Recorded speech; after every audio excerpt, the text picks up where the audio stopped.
नमस्कार दोस्तों, स्वागत है आपका अपने YouTube चैनल गोरिजा Study.9 पे।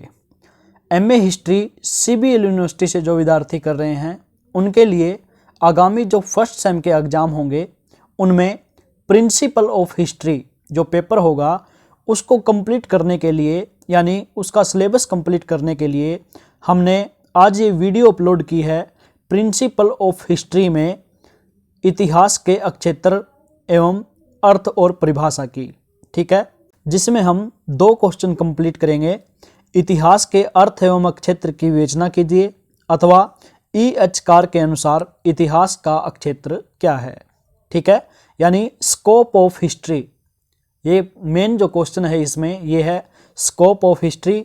ये आ कैसे सकता है? इतिहास के अर्थ एवं अक्षेत्र की विवेचना कीजिए, अथवा EH कार के अनुसार इतिहास का अक्षेत्र क्या है, ठीक है। दोनों में एक ही बात बताई जाएगी कि स्कोप ऑफ हिस्ट्री यानी इतिहास का अक्षेत्र क्या है, ठीक है। तो शुरुआत करते हैं। इस इतिहास का अक्षेत्र क्या है? यह भी इतिहास की परिभाषा की तरह एक अत्यंत जटिल विषय है।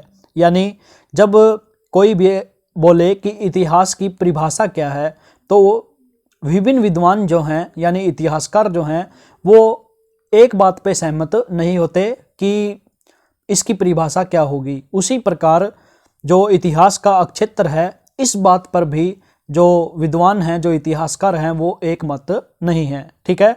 तो इतिहास की परिभाषा की तरह ही जो इतिहास का अक्षेत्र है उसको जानना बड़ा जटिल है, ठीक है।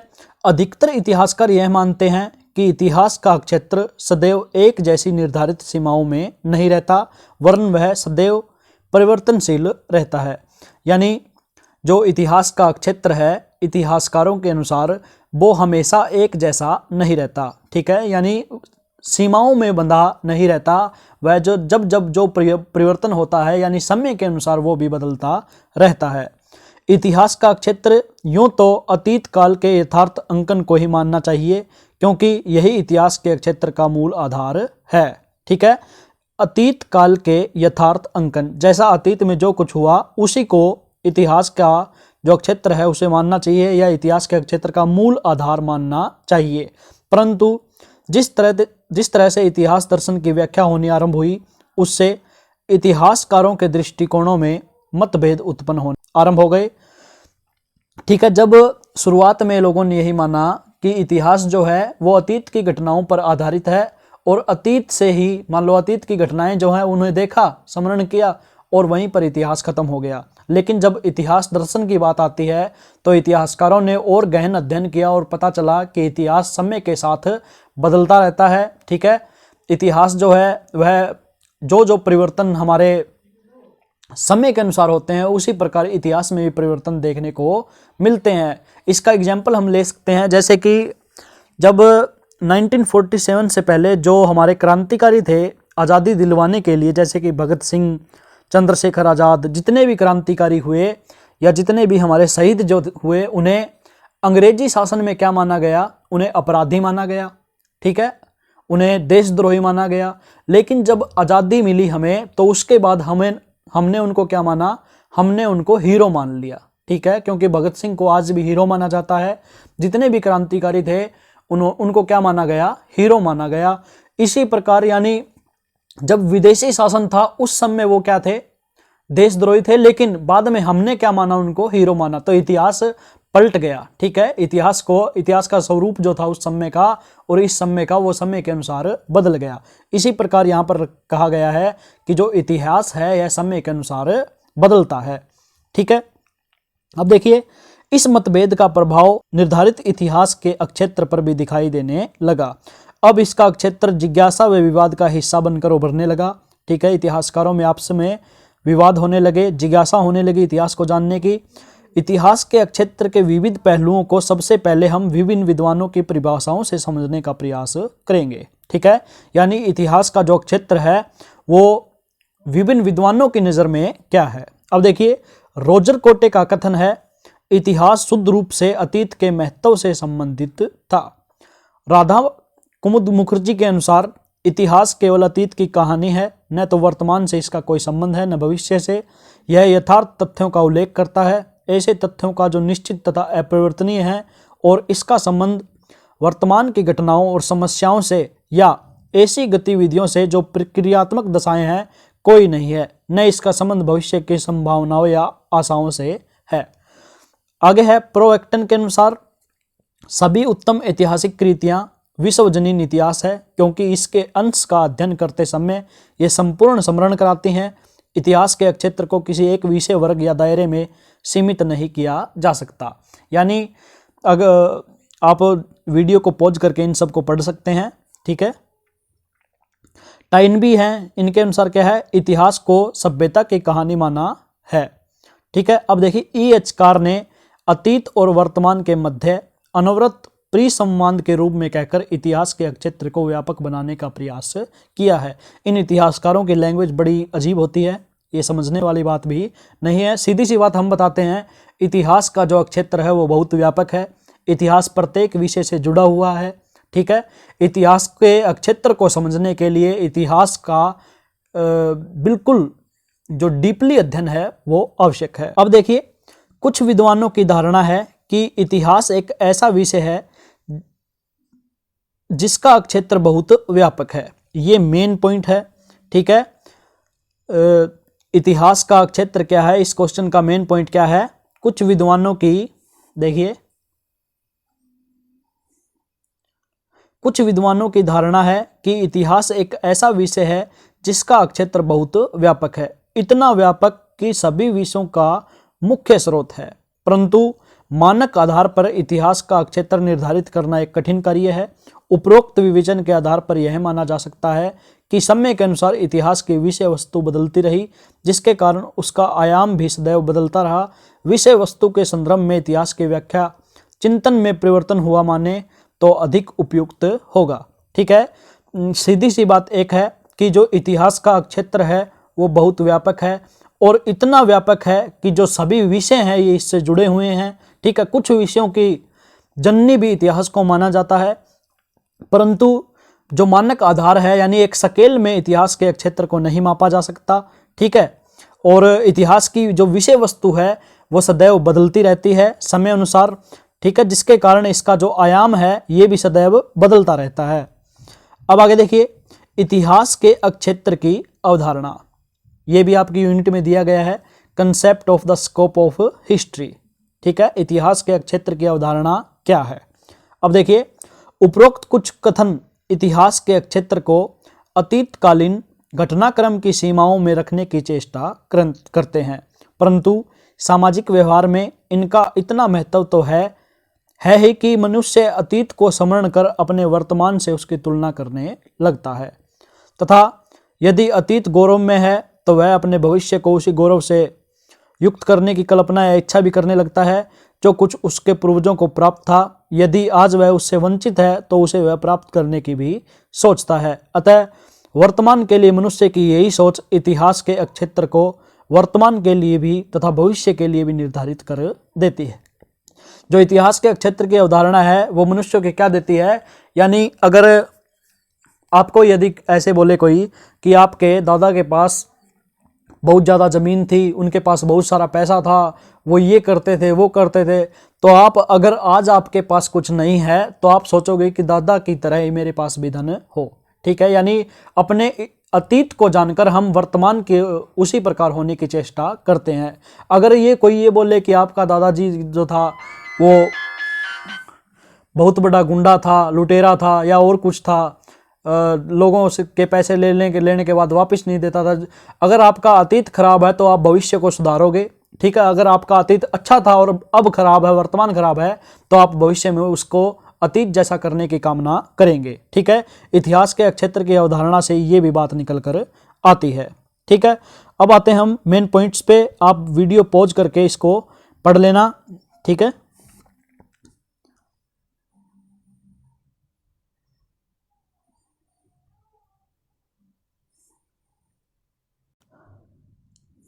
चलिए अब हम देखते हैं इतिहास के क्षेत्र का वर्गीकरण, classification of the scope of history, ठीक है।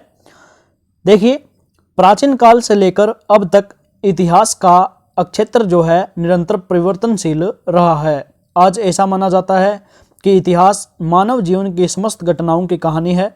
मानव जीवन निरंतर विकसित हो रहा है, इसी कारण इतिहास का क्षेत्र भी अतीत की तुलना में आज काफ़ी विस्तृत हो चुका है। 19वीं शताब्दी के आरंभ से पहले तक इतिहास को राजनीतिक घटनाओं तथा राजनीतिक संस्थाओं तक ही सीमित माना जाता था। इसलिए जन सामान्य की नज़र में यह राजा रानी की कहानी से अधिक नहीं था, परंतु समकालीन समय में इतिहास का अर्थ, क्षेत्र तथा स्वरूप काफ़ी हद तक बदल चुका है। जो इतिहास का क्षेत्र है, ठीक है, ध्यान दीजिए कि जो इतिहास का क्षेत्र है वो आपको केवल इसी पहरे में, इसी स्टैंजा में आपको कंप्लीट हो जाएगा।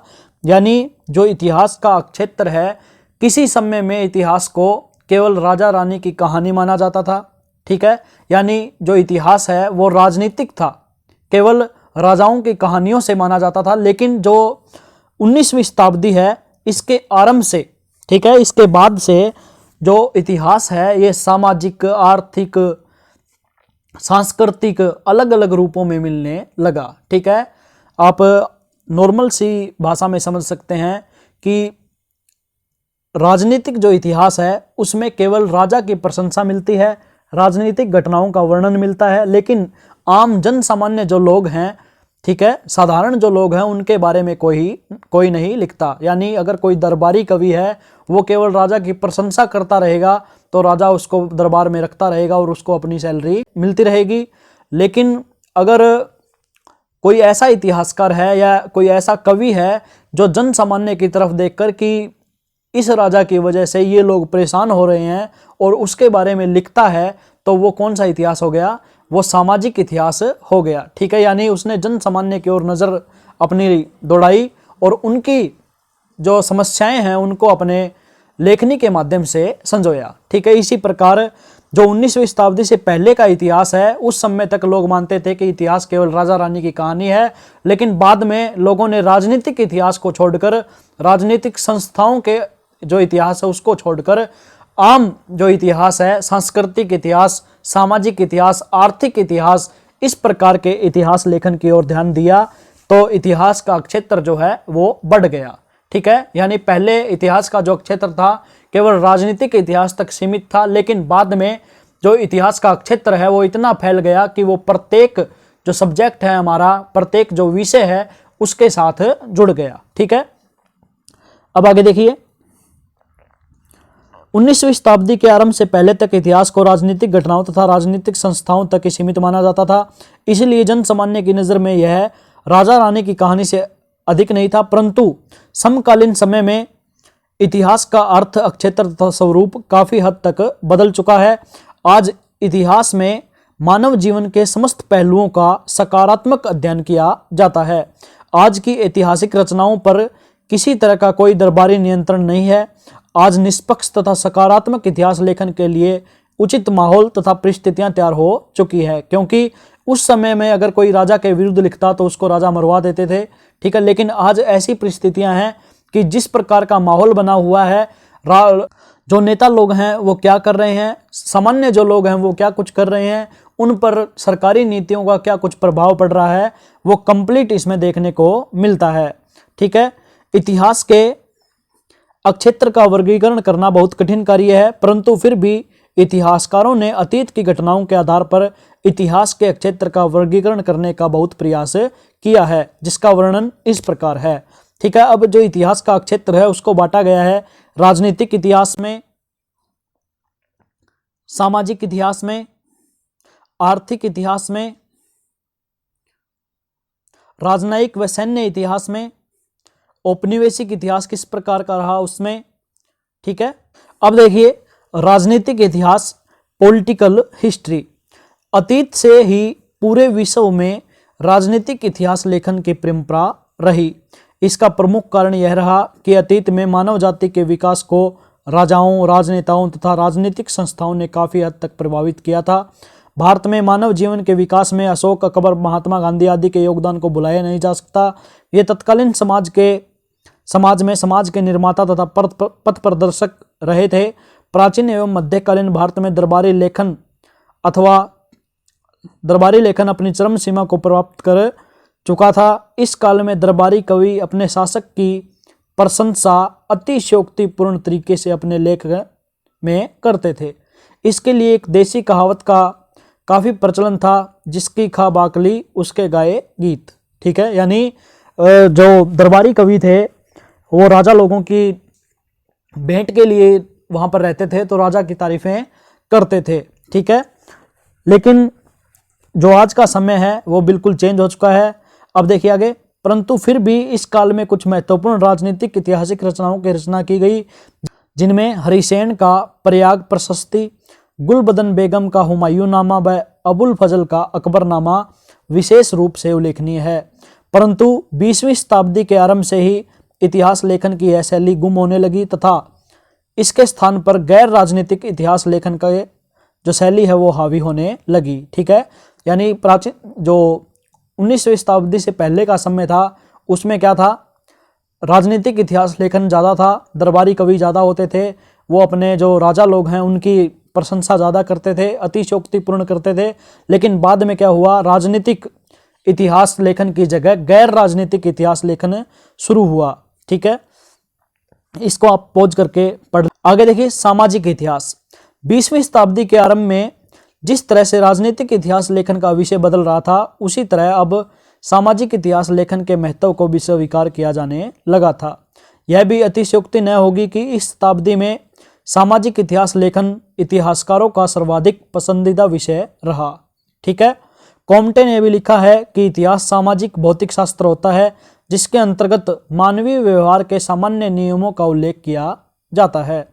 इतिहास के लेखन में मनुष्य के रहन सहन, खान पान, पहनावे, मनोरंजन के साधन आदि को कम ही महत्व दिया जाता था। यदि कभी कभार इनका वर्णन भी मिलता तो यह सिर्फ अभिजात वर्ग तक सीमित होता था। यानी जो सामाजिक इतिहास है, इसमें जो उच्च वर्ग के लोग थे या जो अमीर लोग थे, अगर सामाजिक इतिहास लिखा जाता, पहली बात तो ये कि उस समय केवल राजनीतिक इतिहास लिखा जाता था। अगर सामाजिक पर थोड़ी बहुत बात आती तो वो केवल अभिजात वर्ग के लिए आती, यानी राजा को इस प्रकार के कपड़े पहनने पसंद थे, राजा ये खाते थे, ये पीते थे, इस प्रकार से रहते थे, ये चीज़ें उनको पसंद थी, वो केवल अभिजात वर्ग के लिए थी, वो सामान्य लोगों के लिए नहीं थी। लेकिन जब सामाजिक इतिहास की ओर इतिहासकारों का रुझान हुआ तो उन्होंने जन सामान्य को, आम लोगों को इसमें शामिल किया और आम लोगों पर इतिहास लिखना शुरू किया। ठीक है, संक्षेप में कहा जा सकता है कि अतीत के इतिहास लेखन में सामाजिक अवस्था का कम ही वर्णन होता था। इस कारण से इतिहास का कार्य क्षेत्र काफ़ी सिमट कर रह गया था।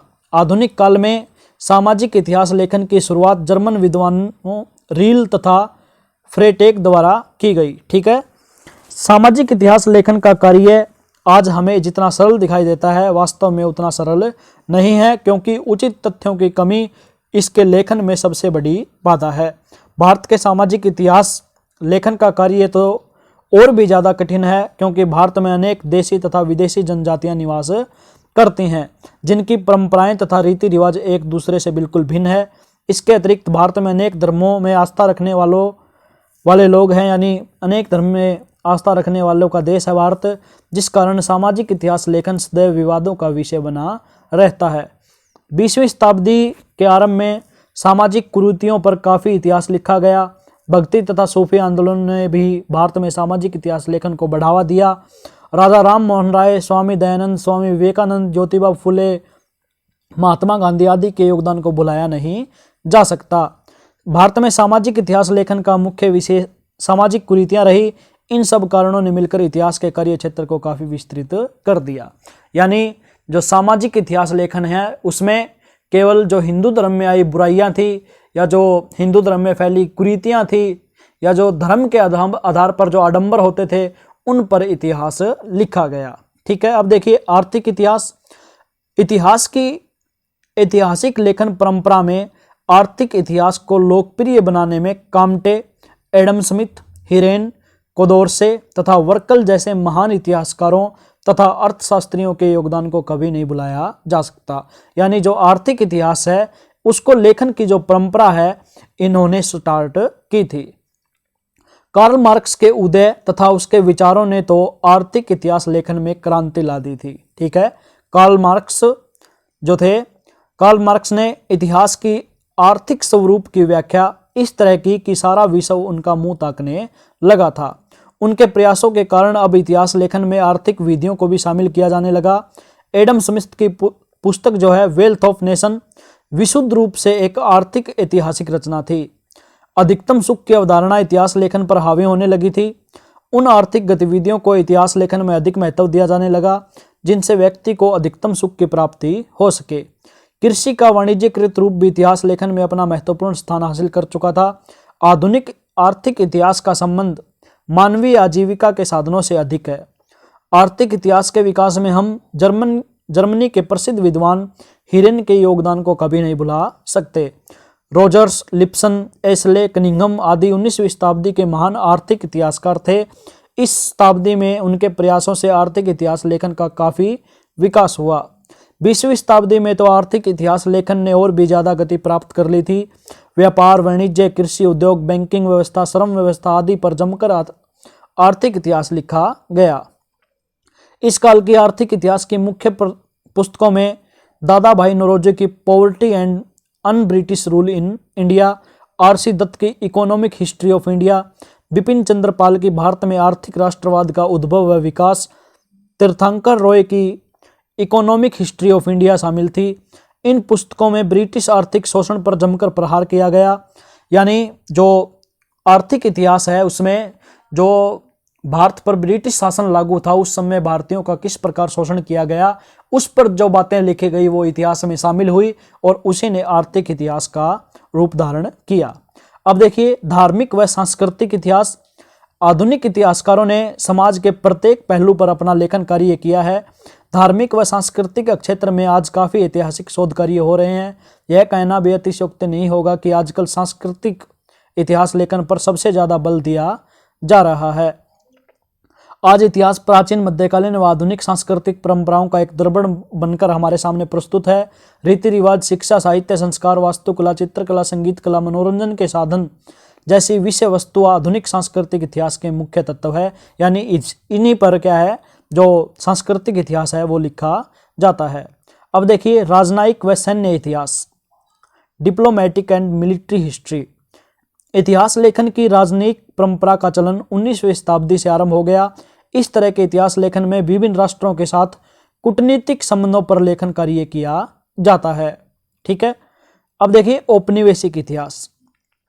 यूरोप में सबसे पहले औद्योगिक क्रांति का उदय हुआ या विकास हुआ, जिस कारण यूरोपीय देशों को अपने बड़े बड़े उद्योगों में कच्चे माल की ज़्यादा आवश्यकता हुई और महसूस हुई और स्वयं यूरोप इस आवश्यकता को पूरा करने में पूरी तरह समर्थ नहीं था, जिस कारण इसने यानी अपने उपनिवेश बनाने स्टार्ट कर दिए एशिया और अफ्रीका के देशों को। ठीक है, धीरे धीरे वहाँ की परिस्थिति को अपने वश में करके उन्होंने अपने औपनिवेशिक साम्राज्य स्थापित कर लिए।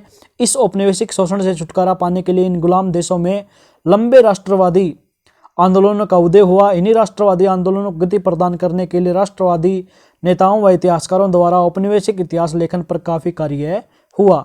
इस तरह औपनिवेशिक शक्तियों की ओर से भी अपने पक्ष में इसी तरह के इतिहास लेखन का सहारा लिया गया। साम्राज्यवादी विचारधारा से आज विश्व के सभी राष्ट्र मुक्त हो चुके हैं, परंतु आज भी इन शोषित देशों के इतिहास में औपनिवेशिक शासन के विविध पहलुओं पर अनेक शोध कार्य हो रहे हैं।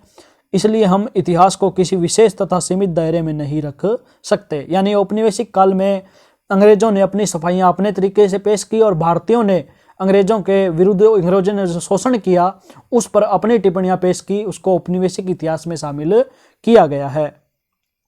अब देखिए उपरोक्त अध्ययन के आधार पर कहा जा सकता है कि इतिहास विषय की प्रकृति इस तरह की नहीं है कि उसे एक गोल दायरे में सीमित किया जा सके। यह अतिशयोक्ति न होगी यदि हम कह सकें कि इतिहास सब अन्य विषयों की जननी है, अर्थात सभी विषयों की उत्पत्ति इतिहास से हुई है। इतिहास एक ऐसा विषय है जिसका संबंध मानव जीवन के प्रत्येक पहलू से है, इसलिए इसके क्षेत्र को निर्धारित सीमा में रखना कठिन ही नहीं अपितु लगभग असंभव है। यानी जो इतिहास का क्षेत्र है वो इतना विस्तृत है कि उसको हम एक दायरे में नहीं पिरो सकते, उसको हम दायरे में नहीं रख सकते। और यह कहना भी उचित होगा कि इतिहास सभी विषयों की जननी है, यानी जो भी विषय है उसने इतिहास से जन्म लिया है। ठीक है, अगर जानकारी अच्छी लगी हो तो वीडियो को लाइक करें, शेयर करें तथा चैनल को सब्सक्राइब करें। मिलते हैं नेक्स्ट वीडियो के साथ, तब तक के लिए धन्यवाद।